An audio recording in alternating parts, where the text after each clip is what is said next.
Hello दोस्तों, स्वागत है आपका। करेंगे स्टैटिक जीके के टॉप 500 क्वेश्चंस दोस्तों। किसी भी एग्जाम के लिए काफ़ी महत्वपूर्ण है ये दोस्तों। इतने क्वेश्चन तो आपको जरूर से कंप्लीट करने ही चाहिए। वन लाइनर के फॉर्म में देखेंगे दोस्तों इनको, ताकि कम से कम समय में आपके सारे इंपॉर्टेंट फैक्ट कवर हो जाए। वीडियो को पूरा जरूर देखिएगा दोस्तों, ये आपके आगामी एग्जाम में के लिए काफ़ी बेनिफिशियल होंगे।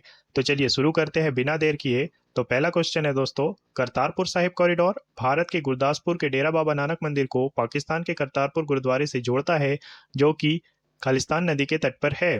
देखिए ये है रावी नदी के तट पर, ठीक है। ये जो करतारपुर साहिब कॉरिडोर है, ये सिख धर्म का एक धार्मिक स्थल है दोस्तों। एक यहाँ पर जो गुरु नानक देव जी थे, उन्होंने अपना अंतिम समय बिताया था यहीं पर। उन्होंने समाधि ली थी, ठीक है। तो याद रखिएगा ये रावी नदी के तट पर है। नेक्स्ट क्वेश्चन है दोस्तों, धर्मराज युधिष्ठिर रथ, भीम रथ, अर्जुन रथ और नकुल सहदेव रथ महाबलीपुरम में पंच रथों में से चार है। पांचवें रथ का नाम क्या है? तो देखिए जो ये कुल पांच रथ है दोस्तों, महाबलीपुरम में है। और जो पांचों पांडव थे उनके नाम से है, और एक द्रौपदी रथ है, ठीक है। तो याद रखिएगा नकुल सहदेव रथ एक ही इसमें लिखा गया है, ठीक है। तो इसे याद रखिएगा। ये ऑप्शन अलग अलग बदल कर भी पूछ सकता है। तो ये इस प्रकार से है कि पांचों पांडव और द्रौपदी, कुल मिला के पांच रथ है। नेक्स्ट है विष्णुपुर, जो टेराकोटा मंदिरों के लिए प्रसिद्ध है, कहाँ स्थित है? ये पश्चिम बंगाल में है दोस्तों। टेराकोटा क्या होता है? मिट्टी को पका करके बनाया जाता है। जो टाइल्स वगैरह भी बनती है ना, ये इसी मिट्टी की होती है, और ये टेराकोटा टाइप से ही बनता है। तो ये विष्णुपुर जो है ये पश्चिम बंगाल में है, ठीक है, याद रखिएगा। नेक्स्ट है गोवर्धन मठ, किस स्थान पर स्थित है? गोवर्धन मठ पूरी उड़ीसा में है दोस्तों, ठीक है। आपको याद होगा आदि शंकराचार्य ने चार मठों की स्थापना की थी। तो उसमें से एक है ये, जो कि गोवर्धन मठ पूरी उड़ीसा में है। चार मठ कहाँ कहाँ पे थे दोस्तों? एक बद्रीनाथ था, एक द्वार जो उत्तर में था, एक द्वारका था जो पश्चिम में था गुजरात में, एक था रामेश्वरम में जो कि दक्षिण में है, और ये एक पूरब में था जो कि उड़ीसा और पुरी में है, गोवर्धन मठ, ठीक है। याद रखिएगा, एग्जैक्ट ऐसे ही क्वेश्चन आपको आपके एग्जाम में दिखेंगे। नेक्स्ट है, किस राज्य में सबरीमाला श्री धर्म संस्था मंदिर स्थित है? तो ये केरल में है दोस्तों, सबरीमाला मंदिर। भगवान अयप्पा स्वामी जी का मंदिर है ये, ठीक है, केरल में। इसे याद रखिएगा। नेक्स्ट है, शेख मोइनुद्दीन सिज्जी या मोइनुद्दीन चिश्ती दरगाह किस शहर में स्थित है? तो ये अजमेर में है दोस्तों। आपने अजमेर शरीफ करके सुना होगा जगह का नाम। तो ये वहाँ पर है, राजस्थान के अजमेर में, ठीक है। और सूफी संत है ये शेख मोइनुद्दीन चिश्ती। इनकी ये मतलब इनका मकबरा है ये, ठीक है, याद रखिएगा अजमेर को। नेक्स्ट है बिरजा मंदिर, राजरानी मंदिर तथा समलेश्वरी मंदिर, ये कहाँ स्थित है?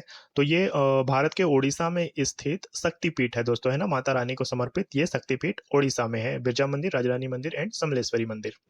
नेक्स्ट है करदांग मठ, जो एक बौद्ध तीर्थ है, भारत में किस राज्य में स्थित है? ये करदांग मठ है हिमाचल प्रदेश में दोस्तों, है ना, भागा नदी के किनारे, ठीक है। ये भी याद रख लीजिएगा, कभी पूछ लिया जाए कि किस नदी के किनारे है करदांग मठ, तो हिमाचल में है और भागा नदी के किनारे है। नेक्स्ट है मध्य प्रदेश में खजुराहो मंदिर वास्तुकला की किस शैली का एक उदाहरण है? तो देखिए ये जो खजुराहो के मंदिर है, ये नागर शैली में बने हुए हैं, ठीक है। मध्य प्रदेश के छतरपुर जिले में है ये मंदिर। और मध्य प्रदेश में जो शैली का यूज हुआ है मंदिर निर्माण की, वो नागर शैली है। और जो हमको मोस्टली दक्षिण में मिलती है वो द्रविड़ शैली होती है। नेक्स्ट देखेंगे दोस्तों। नेक्स्ट है एक 7 मीटर ऊंची मूर्ति जिसे सदाशिव के नाम से जाना जाता है, जो भगवान शिव के तीन पहलुओं का प्रतिनिधित्व करती है, खालिस्तान गुफाओं में स्थित है। तो ये एलिफेंटा की गुफा में स्थित है दोस्तों, है ना। ये एलिफेंटा की गुफाएं महाराष्ट्र में है दोस्तों, है ना। इसे भी याद रखिएगा, ये भी पूछा जाता है ये कहाँ है, किस राज्य में है। तो एलिफेंटा में है। और ये जो सदाशिव भगवान शिव की मूर्ति है, ये इन्हीं गुफाओं में है ये मंदिर, ठीक है। नेक्स्ट है हरमंदिर साहिब पंजाब के किस शहर में स्थित है? तो ये हरमंदिर साहिब को हम जानते हैं स्वर्ण मंदिर के नाम से दोस्तों, ठीक है, अमृतसर में ये, ठीक है। सिख धर्म का एक प्रसिद्ध मंदिर है, अमृतसर में है। नेक्स्ट है मदन मोहन मंदिर, एक केंद्रीय संरक्षित स्मारक है, यह भारत के किस राज्य में स्थित है? तो ये जो मदन मोहन मंदिर है, ये वृंदावन में है दोस्तों, है ना, उत्तर प्रदेश का। भगवान कृष्ण को समर्पित ये मंदिर है, याद रखिएगा, उत्तर प्रदेश के वृंदावन में है। नेक्स्ट, विश्व धरोहर स्थल कोणार्क सूर्य मंदिर भारत में कहाँ स्थित है? तो ये उड़ीसा में है दोस्तों, भगवान सूर्य का मंदिर है ये, ठीक है, कोणार्क सूर्य मंदिर। याद रखिएगा, इसे भी इम्पोर्टेंट है, कई बार पूछा गया एग्जाम में। नेक्स्ट है, लिंगराज मंदिर भारत के किस राज्य में स्थित है? तो लिंगराज मंदिर भी उड़ीसा में ही है, और साथ ही साथ ये भी याद रखिएगा दोस्तों, ये उड़ीसा के भुवनेश्वर में है। देखिए क्या होता है, जब आप अपर लेवल का एग्जाम देते हैं तो ऑप्शन को बहुत बारीकी से सेट किया जाता है, जैसे अलग अलग शहरों का नाम लिख दिया जाएगा, भुवनेश्वर, कटक, ऐसा, और उसके हिसाब से पूछा जाएगा। तो आपको ये भी होना चाहिए कि ये कहाँ पर है, उड़ीसा में तो है ही, साथ ही किस शहर में है, तो ये उड़ीसा के भुवनेश्वर में है, ठीक है। नेक्स्ट है, विरूपाक्ष मंदिर कहाँ में स्थित है? तो विरूपाक्ष मंदिर हम्पी में है दोस्तों, ठीक है। हम्पी जो विजयनगर साम्राज्य की राजधानी हुआ करती थी, वहां पर है ये विरूपाक्ष मंदिर। याद रखिएगा, इन्हें तुंगभद्रा नदी के किनारे पड़ता है, ठीक है, ये भी याद रखिएगा कभी पूछा जाए यदि तो। नेक्स्ट है, रामप्पा मंदिर किस देवता को समर्पित है? रामप्पा मंदिर भगवान शिव का मंदिर है दोस्तों, ठीक है, रुद्रेश्वर मंदिर के नाम से भी इसको जानते हैं, याद रखिएगा, और ये भगवान शिव का मंदिर है, तेलंगाना में है, और ये, ठीक है, ये भी याद रखिएगा। नेक्स्ट है, राजस्थान के माउंट आबू में दिलवाड़ा मंदिर खालिस्तान वास्तुकला का एक उदाहरण है। तो देखिए, ये जो दिलवाड़ा के मंदिर है, ये जैन मंदिर है, ठीक है, जैनों को, जैन धर्म को समर्पित है, याद रखिएगा। नेक्स्ट है, पुरी के जगन्नाथ मंदिर में किस भारतीय शास्त्रीय नृत्य शैली को चित्रित किया गया है? तो उड़ीसा का जो शास्त्रीय नृत्य है वो ओडिसी है दोस्तों, और पुरी में जो मंदिर में जो हमको देखने को मिलता है वो ओडिसी ही है, ठीक है, वैसे ही याद रख लीजिएगा, ओडिशा का है और ओडिसी ही है। नेक्स्ट है, प्रसिद्ध पशुपतिनाथ मंदिर किस देश में स्थित है? तो ये भारत में नहीं है दोस्तों, ये नेपाल में है, ठीक है, भगवान शिव का एक ज्योतिर्लिंग है और नेपाल में स्थित है पशुपतिनाथ मंदिर। नेक्स्ट है, दक्षिण भारत में मंदिरों के प्रांगण में बने ऊंचे द्वारों को क्या कहा जाता था? द्वार यानी एंट्रेंस, एक गेट जैसा जो संरचना होती है उसकी बात है दोस्तों। तो ये दक्षिण भारत में हर मंदिर में आपको मिलेगा ही मिलेगा, और इसे हम जानते हैं गोपुरम के नाम से, ठीक है, याद रखिएगा। नेक्स्ट है, महाबोधि मंदिर कहाँ स्थित है? तो महाबोधि बोध गया में स्थित है दोस्तों, बिहार के बोध गया में। ये वही जगह है जहाँ पर भगवान बुद्ध को ज्ञान की प्राप्ति हुई थी। महाबोधि मंदिर बोध गया बिहार में है। नेक्स्ट है, प्रसिद्ध बृहदेश्वर मंदिर किस राज्य में स्थित है? तो ये तमिलनाडु में है दोस्तों। चोल राजा राजराज चोल ने बनवाया था इसे, याद रखिएगा, ये तमिलनाडु में है। नेक्स्ट क्वेश्चन है दोस्तों, किस राज्य में सत्रिय नृत्य शैली प्रसिद्ध है? तो ये असम में है दोस्तों, सत्रिया, ठीक है, सत्रिया को असम से रिलेट करके याद रखिएगा।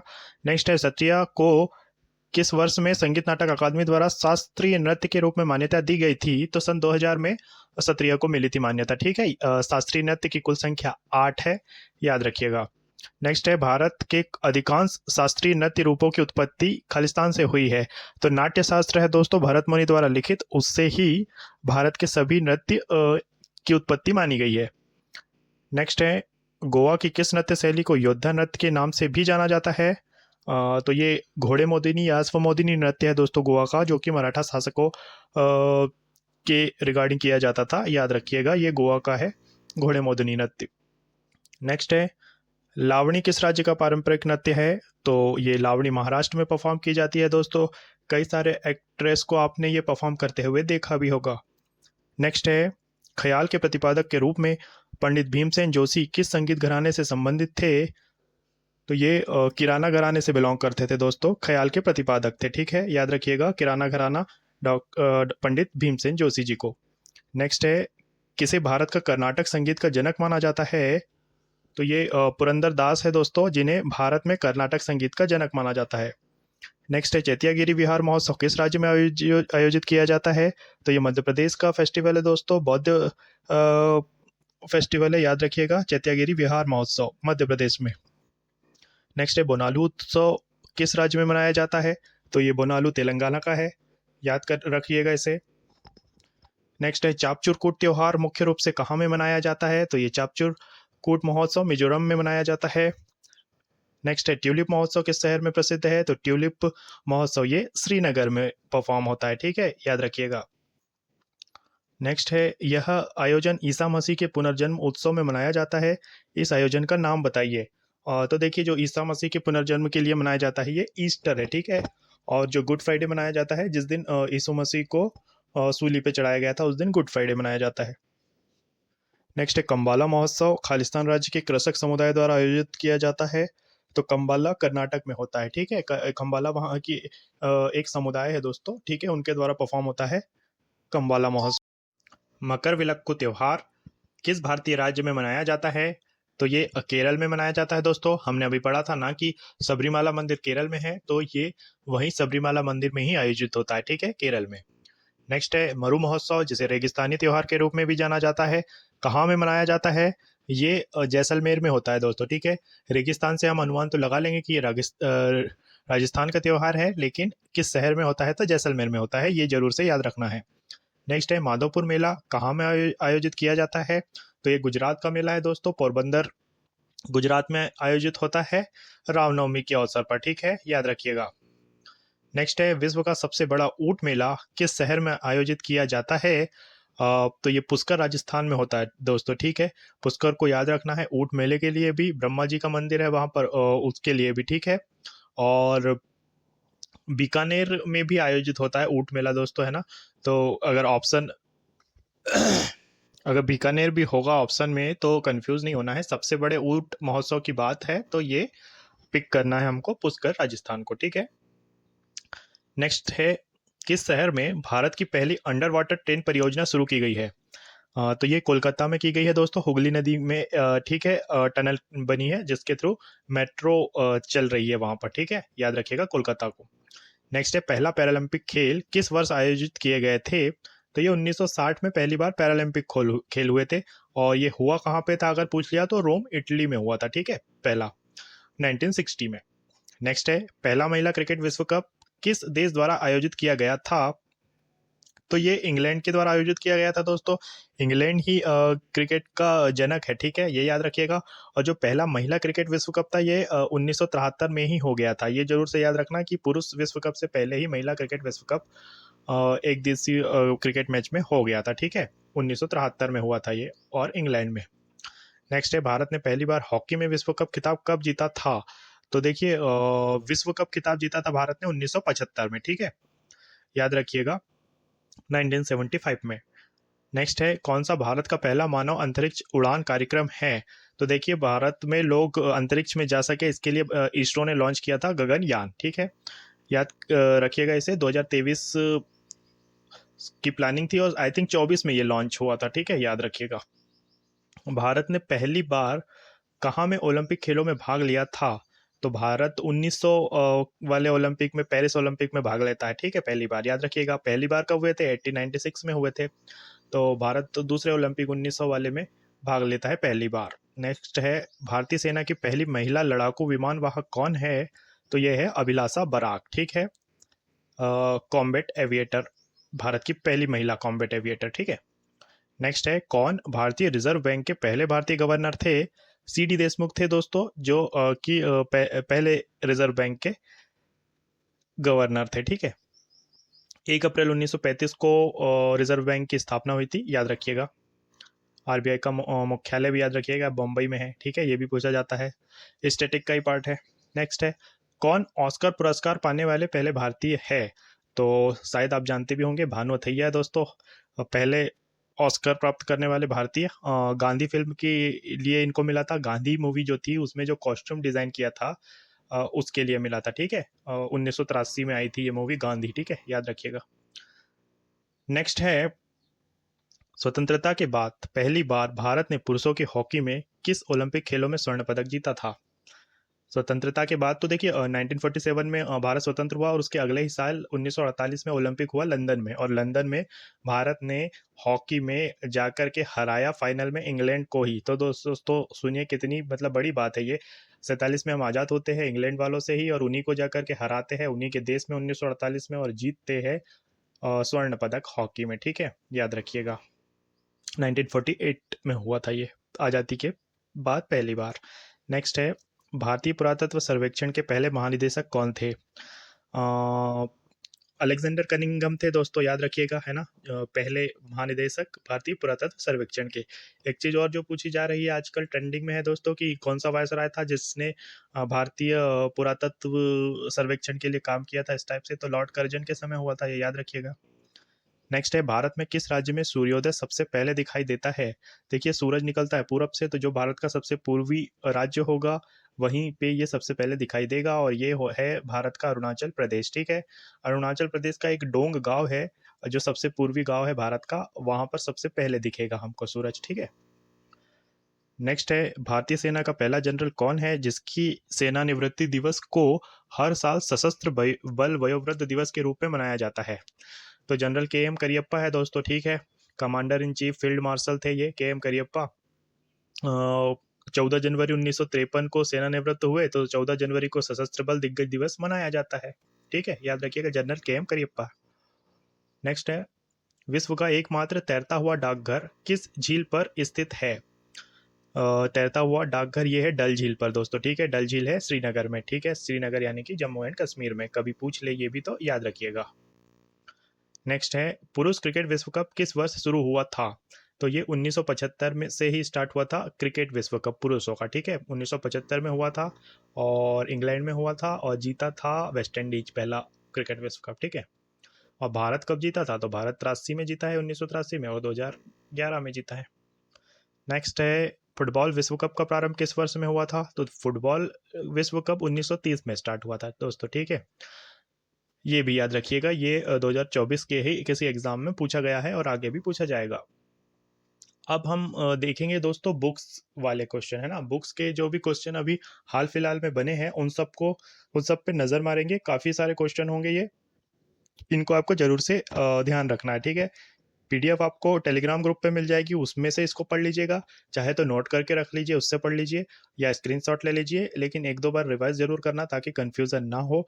और दोस्तों, अभी तक के वीडियो को लाइक नहीं किया है तो जरूर से कर लीजिएगा, चैनल को सब्सक्राइब नहीं किया है तो जरूर से कर लीजिएगा। आपके लिए इम्पॉर्टेंट कंटेंट हम रेगुलरली यहाँ पर लाते रहेंगे, और आपका एक लाइक हमारा मोटिवेशन बढ़ाता है दोस्तों। तो बुक से रिलेटेड क्वेश्चन देखते हैं दोस्तों सबसे पहले, और ये ट्रेंडिंग जीके है दोस्तों। जो स्टैटिक का पोर्शन मैंने उठाया भी है ना, सारा ही ट्रेंडिंग है, ये इस टाइप के क्वेश्चन अभी एग्जाम्स में पूछे जा रहे हैं। तो निश्चित ही ये इस साल 2025 में कोई भी एग्जाम हो उसके लिए तो आपको जरूर से इसको पढ़ के जाना ही है। चाहिए तो वीडियो को सेव करके रख लीजिएगा दोस्तों, डाउनलोड करके रख लीजिएगा, ये इंपॉर्टेंट है, रियली इट्स वेरी इंपॉर्टेंट। तो नेक्स्ट है, गोल किसकी आत्मकथा है? तो देखिए, गोल जो है ये मेजर ध्यानचंद की बुक है दोस्तों। ठीक है, आप वैसे भी इसको शायद रिलेट कर लेंगे, मेजर ध्यानचंद हॉकी के जादूगर कहे जाते थे, भारत के थे, और इन्होंने भारतीय खेल को काफ़ी आगे बढ़ाया है। ठीक है, नेक्स्ट है, if God was a banker पुस्तक किसने लिखी है?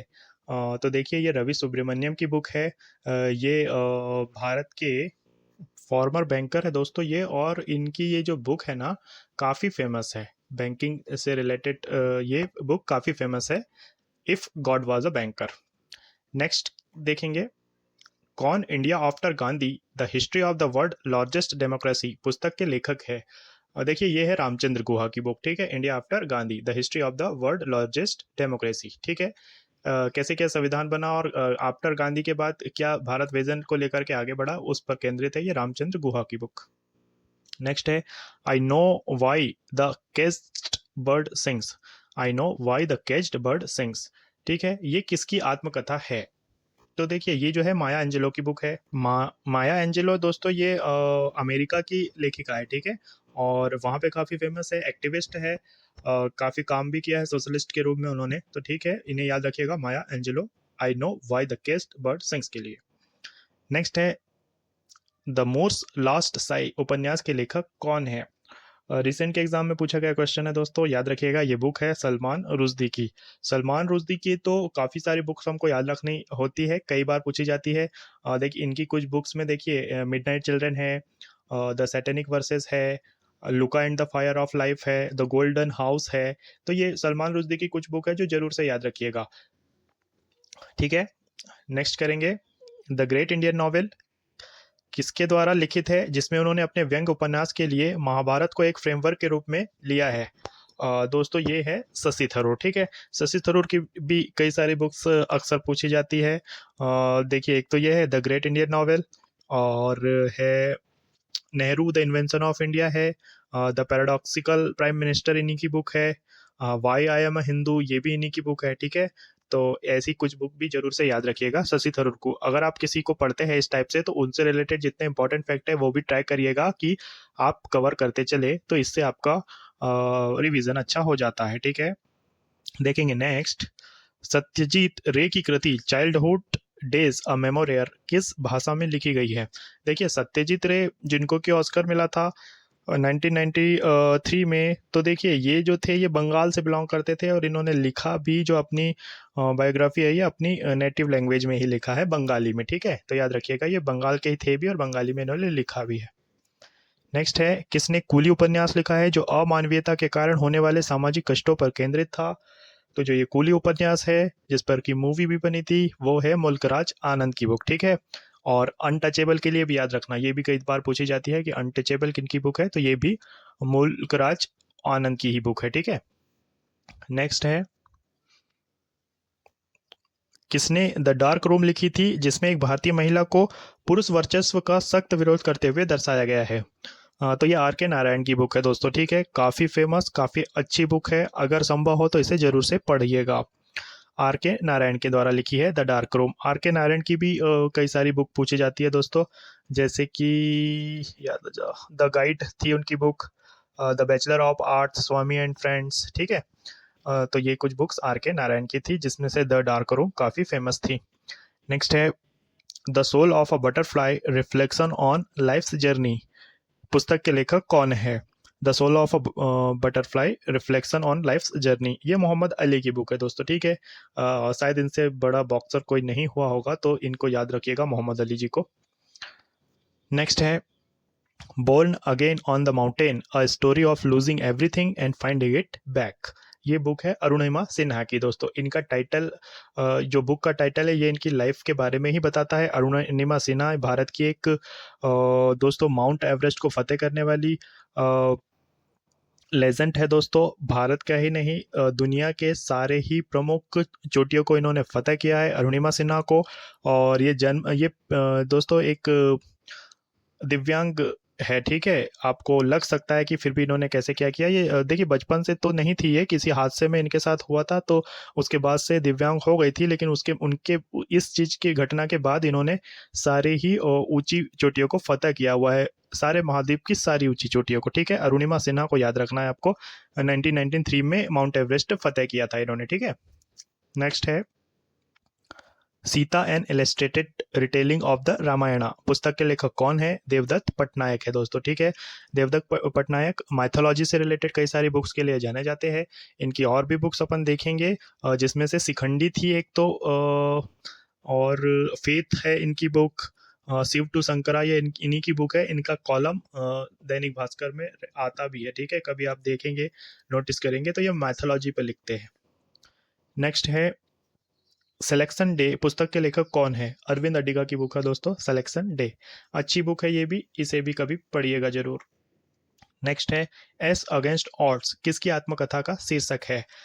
तो ये सानिया मिर्जा की बुक है दोस्तों, एस अगेंस्ट ऑड्स। एस का मतलब क्या होता है, जो टेनिस में सर्विंग करते हैं, जो सबसे तेज जो जाती है ना सर्विस, उसको ही एस कहते हैं। तो एस अगेंस्ट ऑड्स ये है सानिया मिर्जा की बुक, जो कि भारतीय टेनिस की सनसनी है। नेक्स्ट है, the fall of a sparrow किसकी आत्मकथा है। The fall of a sparrow ये है भारत के जो बर्डमैन कहे जाते हैं सलीम अली, ये उनकी बुक है दोस्तों, ठीक है। काफ़ी काम किया है इन्होंने पक्षियों के लिए, और भारत में सलीम अली अनुसंधान भी है दोस्तों, ठीक है, ये भी पूछा जाता है। सलीम अली जी भारत के ऑर्थिनोलॉजिस्ट थे दोस्तों, यानी कि पक्षी वैज्ञानिक, ठीक है, याद रखिएगा इन्हें। नेक्स्ट है, the story of my experiment with truth किसकी आत्मकथा है। गांधी जी की आत्मकथा है दोस्तों, ठीक है। गांधी जी की, अगर एक तो ये याद रखिएगा, और याद रखिएगा peace the words and inspiration of Mahatma Gandhi, ये बुक थी। हिंद स्वराज बुक थी इन्हीं की, ठीक है। भगवत गीता अकॉर्डिंग टू गांधी ये भी एक बुक थी इनकी, तो ऐसे याद रखिएगा, ठीक है। जिसमें से ये जो थी ना the story of my experiment with truth, ये इनकी बायोग्राफी है, ठीक है। नेक्स्ट है, मिडनाइट चिल्ड्रेन किस लेखक का उपन्यास है? तो मिडनाइट चिल्ड्रन शायद अपन ने अभी देखा भी था, ये सलमान रुश्दी की बुक है, ठीक है। कौन सा उपन्यास भारत के विभाजन पर आधारित है और खुशवंत सिंह के द्वारा लिखा गया है? तो खुशवंत सिंह ने बहुत ही फेमस एक बुक लिखी थी, ट्रेन टू पाकिस्तान, ठीक है। ये विभाजन पर आधारित है और विभाजन में की जो विभीषिका है उसको दर्शाती हुई ये बुक है। एक वकील थे दोस्तों ये खुशवंत सिंह जी उस समय भारत के, ठीक है। याद रखिएगा ट्रेन टू पाकिस्तान के लिए खुशवंत सिंह को। नेक्स्ट है द उपन्यास the god of small things किसके द्वारा लिखी गई है? ये अरुंधति रॉय की बुक है दोस्तों। अरुंधति रॉय को आपको हमेशा याद रखना है। इनकी कई सारी बुक है जो कि अक्सर पूछी जाती है, लेकिन ये इसलिए इंपॉर्टेंट है कि इसके लिए इनको मिला था बुकर पुरस्कार, ठीक है। जो कि राइटिंग्स में एक सबसे बड़ा पुरस्कार है। 1997 में आई थी बुक और 1997 में इनको मिला था बुकर पुरस्कार the god of small things को, अरुंधति रॉय को, ठीक है। भारत की लेखिका है। नेक्स्ट है वेटिंग फॉर अ वीजा किसकी आत्मकथा का शीर्षक है? बाबा साहब अम्बेडकर की बुक का शीर्षक है दोस्तों ये वेटिंग फॉर अ वीजा, याद रखिएगा। द इनहेलेशन ऑफ कास्ट भी इन्हीं की बुक है और ये भी कई बार पूछी जाती है, बाबा साहब की बुक है, याद रखिएगा। नेक्स्ट है मालगुडी डेज के लेखक कौन है? तो ये के नारायण की बुक है दोस्तों, मालगुडी डेज। आपने टीवी वगैरह में इसको शायद देखा भी होगा, इसके एपिसोड आया करते थे। नेक्स्ट है 1901 में poverty and un British rule in India पुस्तक किसने लिखी, जिसमें ब्रिटिश शासन के आर्थिक प्रभाव की अत्यधिक आलोचना की गई थी? तो ये grand old man of India कहे जाने वाले दादा भाई नौरोजी थे दोस्तों, ठीक है। ये सब फैक्ट जो मैं बोलता हूँ इसे ध्यान से सुनिएगा दोस्तों, ये आपका रिवीजन कराने के लिए है और इनसे भी फैक्ट कई बार एग्जाम में बन जाते हैं। तो ये दादा भाई नौरोजी की बुक है दोस्तों, ठीक है। नेक्स्ट देखेंगे Narendra Modi a political biography किसके द्वारा लिखी गई है? तो दोस्तों ये एंडी मेरेनो है जिन्होंने लिखा है Narendra Modi a political biography. ये एंडी मेरिनो जो है ये अमेरिकी लेखक है दोस्तों, ठीक है, याद रखिएगा। नेक्स्ट क्वेश्चन है दोस्तों फास्टिंग फिस्टिंग शीर्षक पुस्तक की लेखिका कौन है? तो ये अनीता देसाई की बुक है दोस्तों, फास्टिंग फिस्टिंग, बहुत ही इंटरेस्टिंग टाइटल है इसका। नेक्स्ट है फ्रीडम इन एक्साइल किसकी आत्मकथा किताब है? ये दलाई लामा की बुक है दोस्तों, फ्रीडम इन एक्साइल, याद रखिएगा दलाई लामा को फ्रीडम इन एक्साइल के लिए ये इनकी बायोग्राफी है। नेक्स्ट है in the afternoon of time किसकी एक आत्मकथा पुस्तक है? तो ये हरिवंश राय बच्चन की बुक है, in the afternoon of time. Next है महाकाव्य पद्मावत के लेखक कौन है? मलिक मोहम्मद जायसी ने लिखा है दोस्तों पद्मावत। ये मूवी आपने देखा भी होगी, अलाउद्दीन खिलजी और चित्तौड़ की रानी पद्मावती, ठीक है, देखी होगी शायद आपने। पद्मावत मलिक मोहम्मद जायसी ने लिखी है। नेक्स्ट है ऋतु संहार या छह ऋतुएं संस्कृत साहित्य की एक उत्कृष्ट कृति है जिसे किसने लिखा है? ये कालिदास ने लिखी है दोस्तों, ठीक है। कालिदास की कई सारी बुक्स है जो पूछी जाती है, मेघदूतम पूछी जाती है, अभिज्ञान शाकुंतलम पूछी जाती है, कुमार संभव पूछी जाती है, ठीक है, याद रखिएगा इन्हें भी और ऋतु संहार को भी कालिदास। नेक्स्ट है दंत कथाओं के संग्रह पंचतंत्र की रचना किसने की है? देखिए पंचतंत्र कई सारी कहानियों का समूह है दोस्तों और इसको लिखा है विष्णु शर्मा ने, ठीक है, कई सारी कहानियां इसमें है। नेक्स्ट है फ्लड ऑफ फायर के लेखक कौन है? यह अमिताभ घोष की बुक है दोस्तों, फ्लड ऑफ फायर, ठीक है, याद रखना है अमिताभ घोष की बुक है। नेक्स्ट है 1873 में गुलामगिरी नामक किताब किसने लिखी थी? तो ये गुलामगिरी ज्योतिबा फुले की बुक है दोस्तों, ठीक है। ज्योतिबा फुले को हम जानते हैं सत्यशोधक समाज के लिए, ये भी याद रखिएगा। जाति व्यवस्था को लेकर के कई सारा काम इन्होंने किया था, बाल विवाह, मूर्ति पूजा, इस टाइप से ज्योतिबा फुले को याद रखिएगा। गुलामगिरी बुक इन्होंने इसी टॉपिक पर लिखी थी, छुआछूत वगैरह और जाति कास्टिज्म से रिलेटेड, ठीक है। नेक्स्ट है the ministry of utmost happiness नामक पुस्तक किसके द्वारा लिखी गई है? तो ये भी अरुंधति रॉय की बुक है दोस्तों, एक अपन ने उनकी बुक देखी थी the god of small thing, और the ministry of utmost happiness भी अरुंधति रॉय की बुक है, ठीक है, याद रखिएगा। नेक्स्ट है प्रसिद्ध उपन्यास दुर्गेश नंदिनी किसके द्वारा लिखी गई है? दुर्गेश नंदिनी बंकिम चंद्र चटर्जी की ही बुक है दोस्तों, ठीक है, याद रखिएगा, इंपॉर्टेंट है, बंकिम चंद्र चटर्जी की। इन्हीं का लिखा हुआ आनंद मठ है दोस्तों, जिससे हमने क्या लिया था, हमने लिया था राष्ट्रीय गीत को, ठीक है, ये भी पूछा जाता है अक्सर, तो इसे याद रखिएगा। दुर्गेश नंदिनी को भी याद रखिएगा, बंकिम चंद्र चटर्जी ने लिखी है। नेक्स्ट है आई एम नो मसीहा अभिनेता की आत्मकथा है। आई एम नो मसीहा ये जो है सोनू सूद की बुक है दोस्तों, कई सारा सोशल वर्क करते हैं सोनू सूद, इसीलिए इन्होंने ये लिखी है कि आई एम नो मसीहा, मैं कोई मसीहा नहीं हूँ, ये मेरा काम है जो कि हर किसी को करना चाहिए, उस टाइप से इनका मानना है, इसीलिए लिखी है सोनू सूद ने, ठीक है। नेक्स्ट है किसने स्त्री पुरुष तुलना पुस्तक प्रकाशित की? ये ताराबाई शिंदे की बुक थी दोस्तों, ठीक है, स्त्री पुरुष तुलना। ये ताराबाई शिंदे जो थी ना, ये जो ज्योतिबा फुले का सत्यशोधक समाज था, ये उनसे रिलेटेड ही थी, ठीक है। तो याद रखिएगा ये इनकी बुक स्त्री पुरुष तुलना को। नेक्स्ट है द सीक्रेट ऑफ द वेद पुस्तक के लेखक कौन है? श्री अरबिंदो की बुक है दोस्तों, ठीक है, श्री अरबिंदो की बुक है। काफ़ी फेमस राइटर है भारत के। और द लाइफ डिवाइन ये बुक भी इनकी पूछी जाती है, ठीक है, इसे भी याद रखिएगा। और the secret of Vedas Shri Aurobindo की बुक है। नेक्स्ट है सोशल हार्मनी पुस्तक के लेखक कौन है? अपने मोदी जी की बुक है दोस्तों, सोशल हार्मनी, याद रखिएगा। एग्जाम वॉरियर्स भी इन्होंने रिसेंट में लिखी थी, ये भी पूछी गई है, याद रखिएगा, ठीक है। सोशल हार्मनी को भी और एग्जाम वॉरियर को भी मोदी जी की बुक है। नेक्स्ट है the best thing about you is you पुस्तक के लेखक कौन है? अनुपम खेर है दोस्तों, ठीक है, लास्ट ईयर सीजीएल में पूछी गई थी, इंपॉर्टेंट है, अक्सर पूछी जाती है, आगे भी आएगी, ठीक है, अनुपम खेर की बुक है। नेक्स्ट है द ब्रह्म सूत्र the philosophy of spiritual life किसके लेखक कौन है?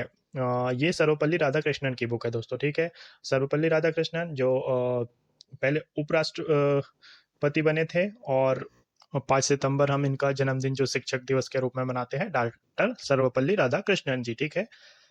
द ब्रह्मा सूत्र इनकी बुक है। नेक्स्ट है किस भारतीय कार्टूनिस्ट की आत्मकथा का शीर्षक द टनल ऑफ टाइम है? आर के लक्ष्मण की बुक है दोस्तों, ठीक है, ये कार्टूनिस्ट थे, बहुत इंटरेस्टिंग फैक्ट्स को कवर करते थे और काफ़ी इंटरेस्टिंग होती थी इनकी की जो भी कॉलम्स वगैरह आया करते थे ना, ये काफ़ी इंटरेस्टिंग होते थे। आर के लक्ष्मण की बुक थी ये। बुक्स के बाद दोस्तों स्पोर्ट्स से रिलेटेड कुछ क्वेश्चन देखते हैं अब, है ना, सारे ही इंपॉर्टेंट होंगे, एक एक चीज़ को ध्यान से देखिएगा, ध्यान से सुनिएगा। स्पोर्ट्स के क्वेश्चंस एक ना एक प्रश्न आपके एग्जाम में बनता ही बनता है। तो 96 नंबर का क्वेश्चन है, भारत ने अपना पहला व्यक्तिगत ओलंपिक पदक किस खेल में जीता था? व्यक्तिगत ओलंपिक पदक ये मिला था रेसलिंग यानी कि कुश्ती में दोस्तों, 1952 के हेलेंस्की ओलंपिक में, ठीक है। और केडी जाधव जी को याद रखना है, इसके लिए इनको मिला था, ठीक है। अच्छा, एक प्रश्न और पूछा जाता है कि पहला व्यक्तिगत स्वर्ण पदक कब और किसे मिला था? ये पदक की बात है दोस्तों, स्वर्ण पदक की बात होगी तो ये अभिनव बिंद्रा को मिला था बीजिंग ओलंपिक में, ठीक है। नेक्स्ट देखते हैं किस खेल में ब्राउल्क लाइन का प्रयोग किया जाता है? दोस्तों ये कबड्डी में होता है, जो एक बोनस पॉइंट वाली लाइन होती है ना, जिसको कि कबड्डी कबड्डी करते हुए टच करके आते हैं लोग, आपने देखा भी होगा या कभी खेला होगा तो आप जानते भी होंगे, ठीक है, ये कबड्डी में होती है। नेक्स्ट है अभिनव बिंद्रा ने किस ओलंपिक खेल में स्वर्ण पदक जीता था? तो ये बीजिंग 2008 में जीता था दोस्तों, और ये पहला भारत का व्यक्तिगत स्वर्ण था, ठीक है, ये भी याद रखिएगा। नेक्स्ट है अंतर्राष्ट्रीय ओलंपिक समिति का गठन किस वर्ष में हुआ था? तो 1894 में बनी थी दोस्तों पहली बार अंतर्राष्ट्रीय ओलंपिक समिति, और इसके 2 वर्ष बाद 1896 में पहली बार ओलंपिक आयोजित होते हैं दोस्तों, एथेंस ग्रीस में, ठीक है। ये भी फैक्ट को याद रखिएगा, इससे भी क्वेश्चन बन सकता है। नेक्स्ट है कौन सा देश वर्ष 2031 में आईसीसी पुरुष क्रिकेट विश्व कप की मेजबानी करेगा? तो भारत और श्रीलंका मिलकर संयुक्त मेजबानी करेंगे 2031 के पुरुष क्रिकेट विश्व कप की, ठीक है, इंपॉर्टेंट है, जरूर पूछा जाए।